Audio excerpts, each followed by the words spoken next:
Good morning, everyone. Welcome to Gulfstream today. Ron Nicoletti along with Brian Nato. And Brian, a fast main track, torpedo, of course, all day long today. And how about that good day yesterday? A lot of fun. I thought it was a great day yesterday, Ron. We saw some really, really good two-year-old performances in both the Dr. Fager, of course, and the Desert Vixen. And it's always fun now. We look forward, a month from yesterday, we'll run it back at 7 furlongs, these two-year-olds stretching out. And, always thinking ahead in this game and how they're going to progress into their 3-year-old season. And, we've got the Triple Crown Trail here front and center at Gulfstream Park. So there's just always something to look forward to. Yeah, and we had burgers and brews upstairs. Whew. This place was hopping yesterday. It was a lot of fun. So I'm glad everybody came out and enjoyed the day. We enjoyed the very good racing that we had. Today, race number 4. We got a 9-race car. $400,000 gross jackpot guarantee in the Rainbow Six. Yeah, no mandatory, $400,000. We had some drama yesterday in the finale. There were 2 live tickets to sweep that pool. Didn't come to fruition, so we fight again at $400,000. That mandatory, I'm sure it's coming. It's just not today. Not today. And those two with 8 and 9 were alive, 8-horse, 9-horse, for $320,000. Yeah. So it would play out. And those horses figured it wasn't like they were, total throwouts or anything like that. Exactly. They weren't 45 to 1s. Right. I think we commented on Kathleen O'Connell's first-time starter. That was one of those 2 horses. Looked tremendous in the paddock. So yeah, there's been a lot of drama in the finale.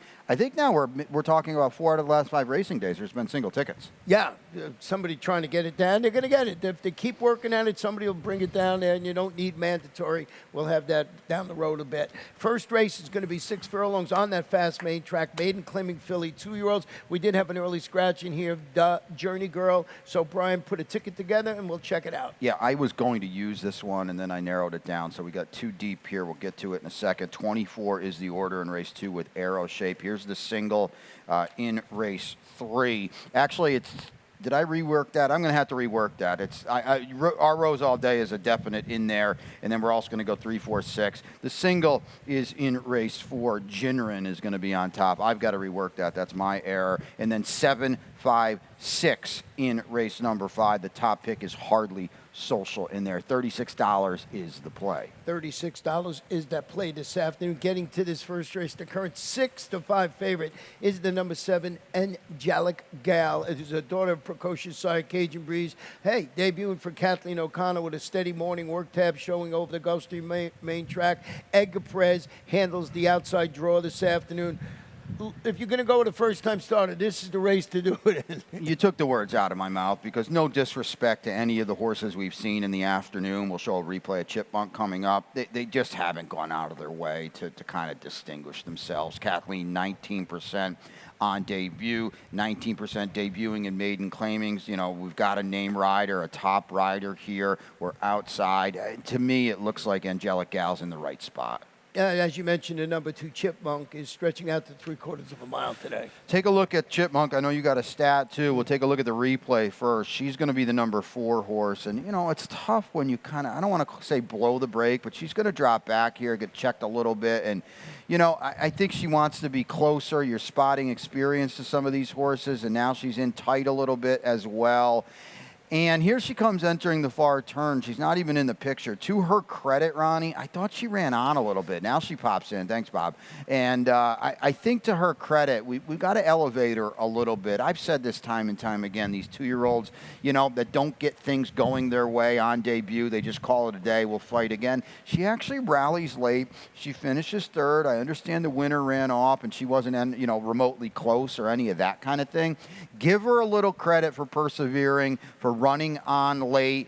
I'd like to think we break with this field today, and then we'll see what we can really get from Chipmunk. Second out, Ed Gardzaya says, sure, I'll ride again. That's a positive, winning the stakes yesterday as well. Yeah, so I'm going to show you a cautionary stat on Mark Cassie with his 2-year-olds now making their second start right here at Gulfstream Park. He's 7 for 54, 13%. 43% in the money and 84% return of investment. A lot of people bet Mark Cassie, yeah. But just something to add into the thing. But then when you look at the replay in this race, that horse did not run that badly. No, I think when you have to take it, do the all things considered kind of thing there. And I did think she ran better than it looked, better than that lowly 16 buyer that she posted that's going to need to be raised about 30 points today. Well, we're getting back to the scratch horse in the Dodger and the Grill. That was my top Yeah. pick this afternoon, so I bumped up Angelic Gal. And what I added was the number 6, Anna's Image, who's stepping up after finishing sort of an okay fourth. This was the very, very tepid favorite that afternoon, going 5.5 furlongs. That was in the mud. So couldn't be, I think, it's an easier spot to step up. You got Angel Rodriguez, you got Chantal Sutherland. Maybe this horse can find something with a fast main track today. Yeah, I mean, we don't really know. And Chantel's back today. You know, two races in the maiden special weight ranks on dry land. So I think we can be forgiving of that. So let's see what we get today. Fast main track. Rising in class from 25 to 50. I'm not sure that's such a big deal in this spot. You're absolutely right. Good point that you made there. Race number 2 this afternoon is 5 furlongs, about distance on the Tapeta, claiming fillies, 3-year-olds or 4 and up. None is a 3 in life. Scratch the number 1 horse in Elise's song.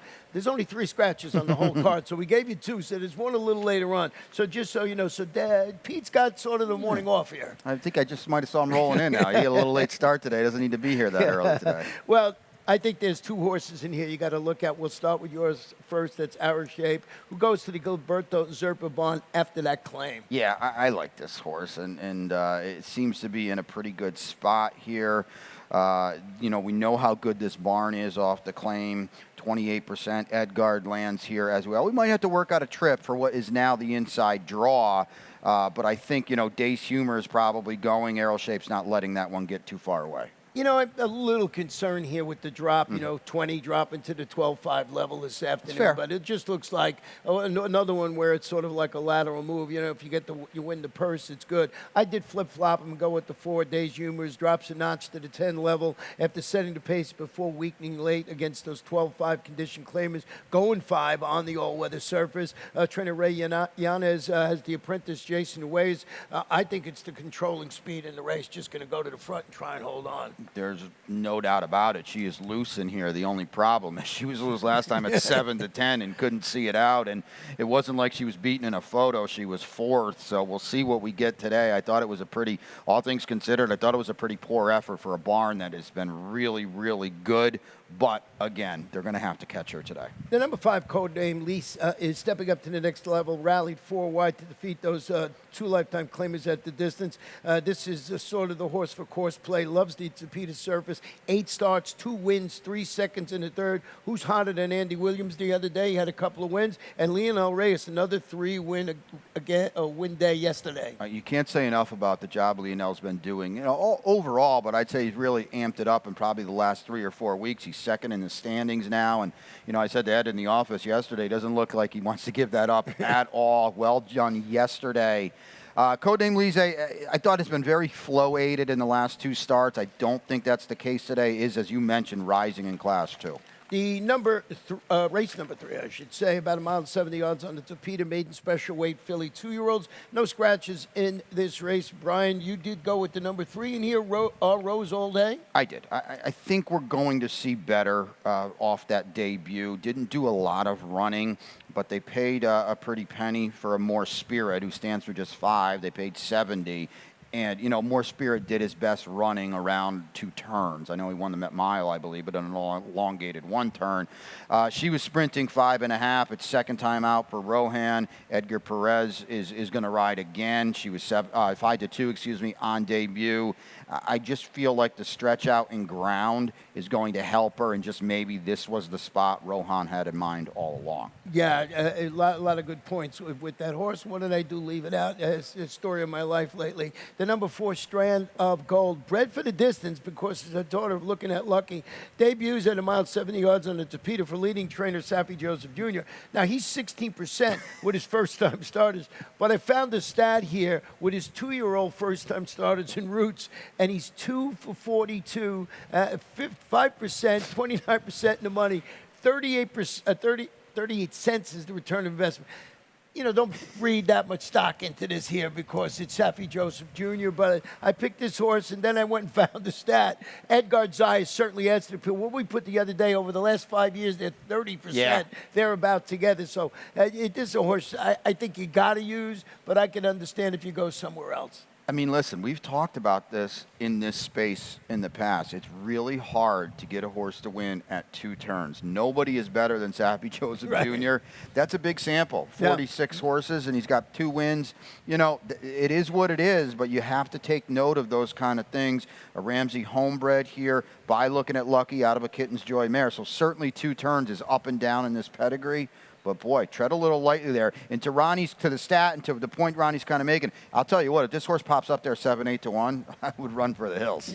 The number 6, Cloud Storage, is a $47,000 daughter of Preakness Stakes winner, Cloud Computing, debuting from Arcassi. You mentioned he's like 19% with his freshman runners. But look, he does a great job. The jockey and trainer combo, they win like at 24%. Yeah. So if you're looking for some stats, good stats here, maybe you go with a horse, a barn that does well with this jockey. And, of course, it won the Preakness Stakes, so there is breeding to think this horse can handle Le Mans 70 yards. Yeah, absolutely. A slew of works on display. We've got Aftermarket on the bottom of this pedigree. He was a really good turf runner, so it's kind of sort of in there that maybe they can handle the Tapeta. And yeah, I always like to, you got to take note when Edwin lands for this barn. One other horse I just wanted to touch on before we take a break is the one Bobka, is the daughter of Mastery, debuting for Gilberto Zerpa. I like the workout pattern. They're solid, 19% with their first-time starters. And here's Lionel Reyes. Got to deal with the inside draw, but it is going around 2 turns, so maybe it'll help him. Just a horse, it's one of those races where you can look around and maybe the 3, right, who's got the experience to be the right horse in here. Yeah, I don't think experience is a bad angle in this kind of spot with 3 firsters that could be runners but are spotting a lot of it, trying to do something that we've kind of shown is pretty difficult to do. Well, we're going to take a short break. Brian's got to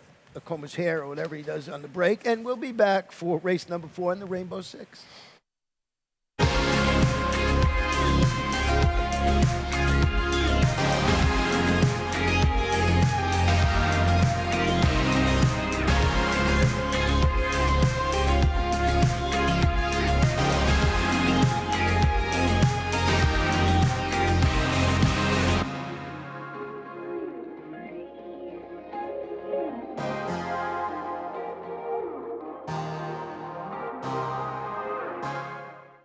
We're ready for the start. They're off.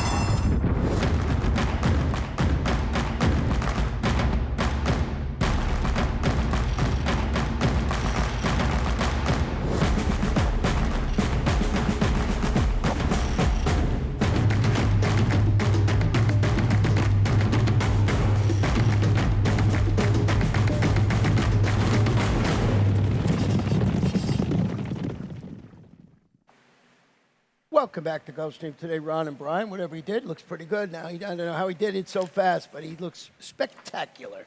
Our 4th race today, about 5.5 furlongs on the fast main track, maiden claiming filly 2-year-olds, and it's where the Rainbow Six starts. And $400,000 gross jackpot guarantee. No mandatory payout this week. 43.20 for me with the old reverse pyramid in here. 4 deep in race number 4. We'll get to that race in a moment. 3 deep for me in race number 5 with Don't Mess with Tess, Kentucky Pride, and Kissing Frogs. In race number 6, I think the race goes through the 5 Tap Gold, but I use Sonic Kitten, Lionel Reyes riding there. And then in race number 7, 3 deep once again, Starship Abraham, my long shot today. I don't know what price I'm going to get with that. The 1, Cashier Check, and Merlin, who loves to finish second.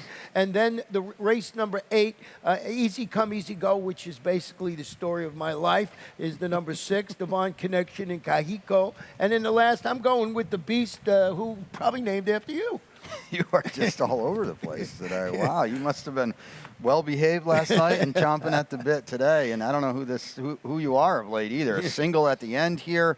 You still stuck to the playbook, 43-20. Another tough sequence today, though. Really tough sequence. And we mention this all the time. It's a race if it's wide open and you like a horse, maybe that's where you're single. If you unless you have $4,000 to put into a ticket. Well, here's the other thing, too, and just while we have a second, we saw it play out yesterday in the race where the horse was 70 to 1, that won. You've also got to identify the races where chaos could loom. That was yesterday, and I'm not telling you I've got the bankroll to go 11 deep. Right. Easier said than done to use an all ball in a spot like that, but those are the types of races that could get chaotic, that blow up the board and blow up these kind of sequences. That's what you kind of have to think about when we're getting up to big numbers like this. And if you go back to, not that I'm thinking we're anything special during the early show in the afternoon. Every time we did this race, we said this thing, wide open race. We had no idea that horse was going to win. We're not saying that at all. But like you said, that's one of those races where maybe you go a little deeper. And, of course, it always your bankroll is the important part of that, whatever you can afford.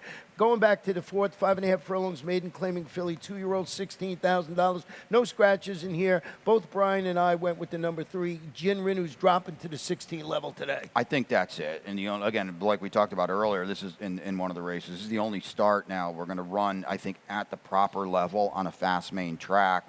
The debut on a fast main track was in against, Trust Me was in there. She was hit hard yesterday in the Desert Vixen, so we can draw a line through that. She gets on the sloppy track on the drop last time and wakes way up. Now, to me, on dry land today, Chantel, Jorge Delgado, it's go time. The number 4 horse in here, who we both have some interest in, Ellery, is a daughter of Competitive Edge, debuting for Victor Barboza Jr. And here's a stat with Victor Barboza Jr. with his 2-year-olds, first-time starters, under maiden claiming conditions. He's good. He's 12 for 50, 24%, 44% the money. In some reason, there's a big ROI, a good ROI of $4.12. Yeah, that seems impossible, right, for a barn that's so good. That is huge. A lot of works on display here. A couple of them are bullets. A few, maybe a few too many gate drills for maybe my liking. But this horse looks like has some ability and probably spotted here to score. When you're in for 16 on debut, you would think, well, we got to get our best shot here. What about the number 8 Crazy Cat Cousin? Well, we're outside. We've got experience. A sloppy track last time I'm willing to forgive because I'm looking at the race 2 back on a fast main track, decent enough third. There was a race yesterday where Miguel Vasquez rode a horse who was a big shot and ran, I don't know if you picked it, ran second or something like that. The name escapes me right now. But the reason I mentioned it, I'm going with the number 2 Tested Positive, who's a David Russo homebred daughter of productive sire Chitu, debuting for Joe Orsino. Doesn't have big numbers with first-time starters, but who jumps aboard? Miguel Vasquez. So maybe the tote action will tell us more about this. Right, 1 for 43 riding for Joe. That's impossible. Right. But, our guy David has one that looks like can run a little bit here. A couple of these works are kind of whisper ready. We'll see what we get today on debut. Yeah, just food for thought, Yes. following it. I worked yesterday with Miguel Vasquez. I think it was race 5, something like that.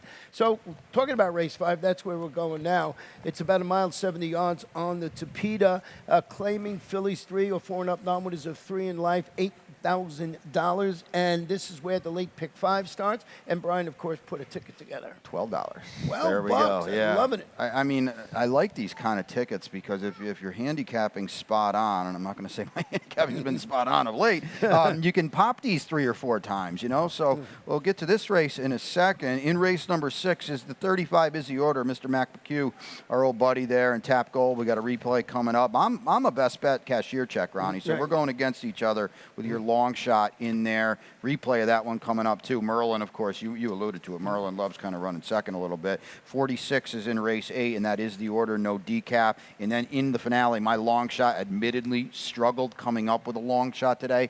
I don't, as David Russo walks by us right now. I don't know if Magic Bomb is going to be 8-1 on the barn switch, but that was like the one crafty kind of horse that just maybe I can come up with. Jacket on David, too, by the way. So maybe that's a sign of things to come. The old jacket on angle. So getting to this 5th race here, the number 5 is, I'll start it off with Don't Mess with Tess, who's stepping up, turning back slightly, shook off some early trouble, checked. He rallied to defeat those 8,000 2 lifetime claimers, going a mile into 16th on the Tapeta, found the stat on Carlos David. This is winner last time out in all claiming ranks, 18 for 52, 35%.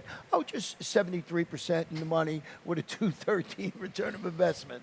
35% is huge, and that positive ROI kind of makes sense when you see 35%. And this, you said it. I mean, I know this horse rises in class, but ran very, very well with some adversity last time. And who'd you go with the number 7 horse in Hardly Social? Yeah, I mean, it's off the claim here, and we're getting back to the Tapeta, so I'm willing to forgive that kind of disappointing effort, at least, when you look in terms of the tote board.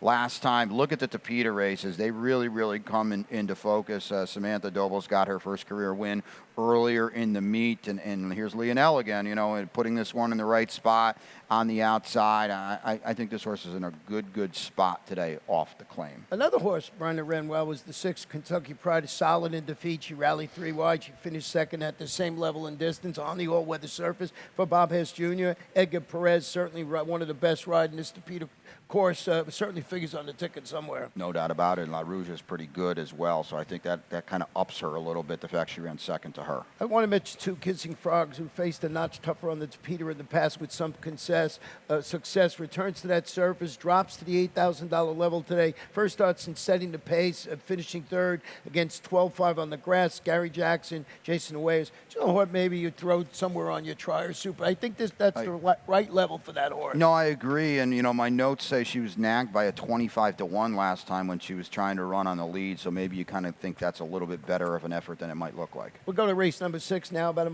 miles on the Peter. Claim is 3, 4 and up. Non-winners are 2, 20 down, 216. And I think you have a video of Tap Gold? Yeah, we do. And speaking about being nagged on the lead, so here's Tap Gold last time, and she just never could shake free of the winner. Laker Mama's going to win this race.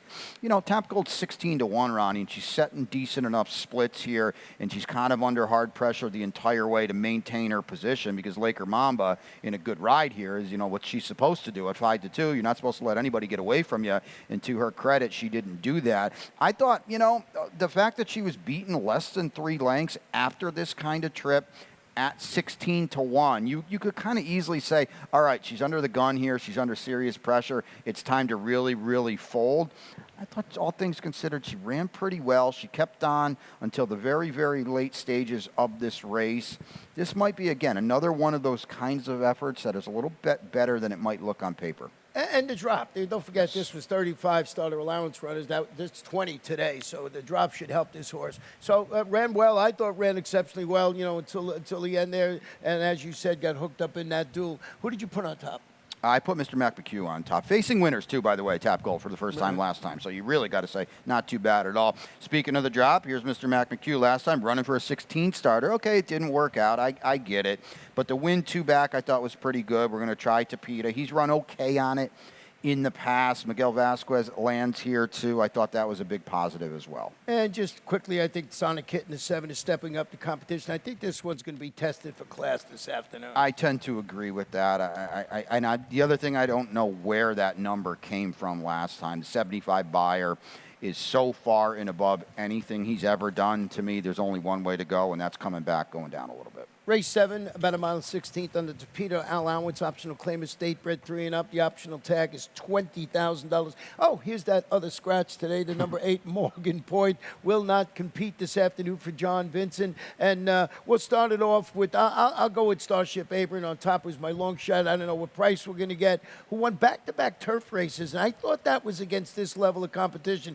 Now, came up empty behind that recent stakes winner, Grand David, who was on fire lately. And that was a 75 optional claimer, and that was going a mile into 16th under the P. I think this one drops into a winning situation for trainer Steve Dwoskin. Never run against Florida breds either, so that's got to help his cause a little bit. And anytime you see Grand David in your PPs, you got to wake up a little bit. The run, again, he's trying Tapeta here for the, I'm not going to say the first time because he ran out last time, but the first time where he's in a spot where he should be able to compete. So, yeah, I mean, he's eligible to wake up today. Luca Panici rides, almost won that stake yesterday. Your best bet, the number 2, Cashier Check. All right, so here's our last replay of the day. Cashier Check's the 4. Our buddy Merlin's the 10 in here. And Cashier Check is just kind of spotted. You're going to see it going into the turn here, okay? Again, the 4. He's just, not only does he have a tough go of it, old Merlin's the one kind of giving him, what's that, the football referee? Giving him the business a little bit here. So you're going to see it coming into the turn now. Merlin on the outside, Cashier Check, the 4. And this is where the trouble starts a little bit. And not really to any, Merlin not really doing anything, but the fact is Cashier Check can't really get out now. And now he's got to check out of this bad spot as Merlin's just doing nothing but holding his position. And so now he's going to spot position to Merlin a little bit. And then, the other thing I think as we get to the far turn, this was a day. Now he's trying to come up on the inside. Merlin's going to get first run. Merlin's going to be outside. I didn't think the rail was a good spot to be on this card particularly, and that's where Cashier Check kind of tries to ride it the whole way, and there's not a lot that he could do. There's not a lot that Edgar Perez really could do. He's stuck down inside, and here's the hole. He's got to take it. He's got to push through, and, you know, to his credit, he does push through. I just thought it was a little quicksandy down there, and here's Merlin on the outside. The winner, Venezuelan's Triumph, is getting first run as well. Again, I keep saying this, all things considered, I like the effort here. Now, I'm hoping we're going to get a clear run of it today. Best bet of the day in here. Because, you know, you said it, not to take the words out of your mouth. Merlin, he likes running underneath. Yeah, talking about Merlin, he's trying to conjure up another victory when he stretches out to the mile and the 16th. He finished, as we said, second again. You look, 13 starts, 1 win, 6 seconds.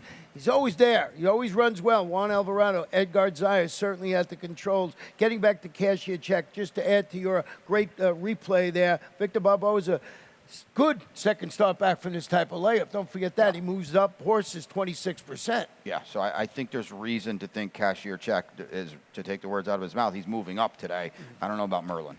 Let's go to race number 8 this afternoon. A 1 mile claimer, fast main track. Fillies 3 or 4 and up. Fillies and non-winners of 2, 35 to 25. No scratches once again. Isn't that great to say that? You did go with the number 4 horse in here, no decaf. Yeah, it was, you know, either no decap or easy come, easy go for me. I went with no decap. You just look at his form. He seems to be moving in the right direction. Now we go third start off a little bit of a layoff. Typically that's going to be your best shot. He was in with Florida-bred optional claimers in his last several, and now we're in against open claimers. I think this is a good spot for him, Ron, and here's Lionel again on a live horse. Then number 6, Easy Come, Easy Go, plunges to this 35 level and gets Lasix back this afternoon. Really after tilting windmills when finishing 7th and last behind a good horse, Last Leaf in the $75,000 Azalea Stakes. She gets the tepid nod on her previous races against Tougher going a mile on the dirt. Tilting windmills? I don't know. What does that even mean? Don Quixote. Oh, when he wow. fights windmills, you know, he thinks it's trying something that shouldn't be trying. Put it that way. Wow, that is very impressive. I got them all today. Apparently, you are on point today. I got to take a little break after this and up my game a little bit. Obviously, we can draw a line through the Azalea. That's too tough for her. Coming out of good races, she's been well beaten, but they're fast races for the level. So, yeah, like I said, she was my other alternative in here. Divine Connection is stretching out. That is the number 7 horse to the mile for the first time today after rallying to finish 4th and 3rd, respectively, against 3-year-olds and up competition sprinting on the main track. Jennifer Young got Chantal Sutherland handling this 1-turn mile. I spoke just briefly with Jennifer the other day. She said she thinks this horse can run well in a 1-turn mile. Well, you know, this horse has been kind of getting run off her feet a little bit, sprinting. So now on the stretch out, maybe shows a little bit more tactical speed, and that's certainly going to help her. She's another one coming out of, you see Winky coming out of good races for those levels. And the number 5 getting much needed class relief today after failing to show much against Tougher since breaking its maiden for $50,000 way back in December. But it's Carlos David, so you give this one a second look. Carlos and Arundel win the stakes yesterday, and not impossible here today. Race number 9, the final one of the weekend. This is where we close it up on the weekend, of course, and it's about 5.5 furlongs on the Tapeta. Maiden claiming 3-year-olds, 12-5, no scratches in here. I had my best bet, who you have in second, the Big Beast stretching out to the 5.5 furlongs. After the solid effort, 5 furlongs on the Tapeta, in which he rallied from an outside post to finish, I thought, a game second, and it's one of these races. You can go 4 deep or take a stand. I like this. My best bet earlier on was with your long shot, and vice versa here. And, you know, clearly the Beast is the horse to beat. Just missed last time, just missed 2 back, has been threatening to knock the door down. I don't like 0 for 10, but in this field, I don't think it's that big of a deal. He's 8 to 5 on the morning line, which I agree wholeheartedly with. Well, you certainly got good connections with your long shot in here, Magic Bomb, Efralosa Jr. Yeah, exactly, and that's the only reason why I'm taking a shot here. And this is a barn that is so good at moving horses up. And you put here's Jesus Rios riding there, 36% together from a 22 horse sample. You know, I look at that Tampa turf race, 2 back, wasn't a bad effort. It's something to work on here. Now we're going to drop a little bit for a potent new barn. Just maybe this horse wakes up. And the other angle is there's one horse to beat in here, and that's the Beast. It's not like I think he's got to worry about 5 or 6 horses. Well, that's the 9 races on the Sunday card. A beautiful Sunday, by the way. And we're not done yet. Of course, we have our world-famous lightning round going to kick off right now. And, boy, we had some really nice races yesterday. How could we not kick off with Awesome Strong, who was just so good winning the Dr. Fager, and the time stood up much, much faster than the 2-year-old fillies did. And he gutted it out, but he did it the hard way, Ronnie. 22 flat, 45 flat. He just ran this field off their feet. Yeah, I mean, you had briefly didn't have the lead, but then once he got, once they came out of the gate 60 yards, he was on the engine and went on. And congratulations to all the connections, and got to speak with Jorge Delgado after the race, and he said they thought so much of this horse. I thought it was a great angle that they paid the $10,000 fee to get into this race. That's how they thought this horse would run well, and they were absolutely right. Yeah, new group of owners that were really, really excited and got an immediate return on their investment. And, we'll see who shows up in 4 weeks from yesterday going 7 furlongs. He's going to, and he's going to be something to 5 in there. Well, I love the way you started this with meow. Lynx was good, right? She was good on debut for Arundel and Carlos David, a homebred here, and she was good yesterday as well. Tenacious filly because, as you said, Luca and Gemma's Curls tried like heck to gut this out, and they just couldn't see out that 6th furlong, but Lynx had trouble in her debut, re-rallied and re-broke, and look at her coming on here, Ronnie. 7 furlongs, please, for her. Yeah, she's going to love that added distance. Boy, she just had it stay straight, and she was going to win it there. Of course, these are young 2-year-olds. Yeah. She's going to get a lot out of that race. They know that now she can track. She doesn't have to be on the lead. That's very important when you start going 7, then a mile in the 16th in the series here.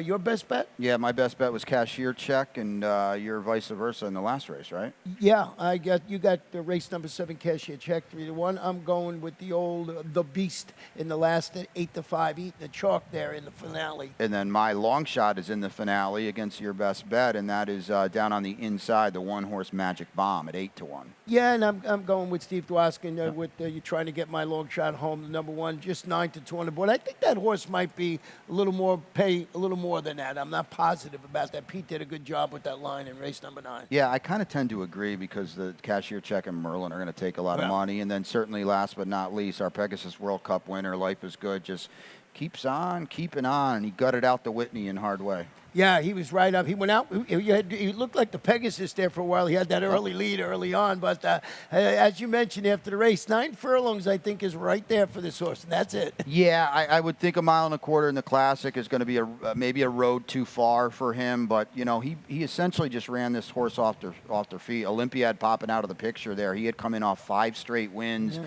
And a lot of people thought he could run with Life is Good, and like I thought Nick Sko could run with Life is Good. No, they can't. They can't. And I thought that would be much. But that horse is just so good, and a pleasure to get to see it. I wonder if they'll be back this year. Well, the beauty about the Pegasus is it's in the right spot. Even if you're going to go off, as Nick Sko, made his last start in this year's Pegasus, you can still get that one in, even if you're going to retire. So that's the beautiful part about that spot on the calendar. So we can always look forward to that as well. Before we leave you, though, again, $400,000 in this gross jackpot guarantee for the Rainbow Six. There's no mandatory. Ronnie's got his ticket there in race 4. Get involved. Yeah, it's a nice chunk of change to spend the rest of the weekend with. So good luck, everybody.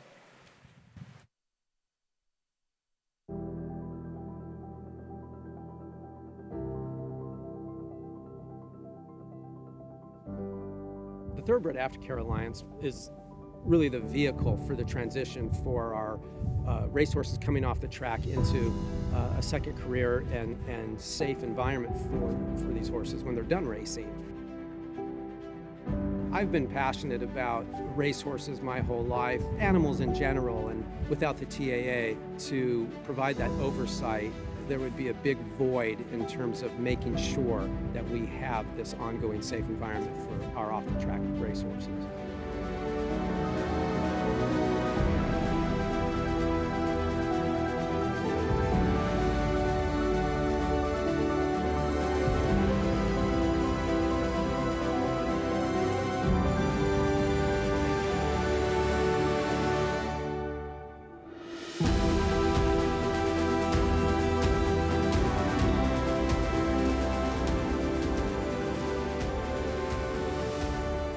I'm excited about the undertaking and excited about working with our board and our team at the TAA to continue the wonderful progress that has been made. So I'm very excited about what the future holds.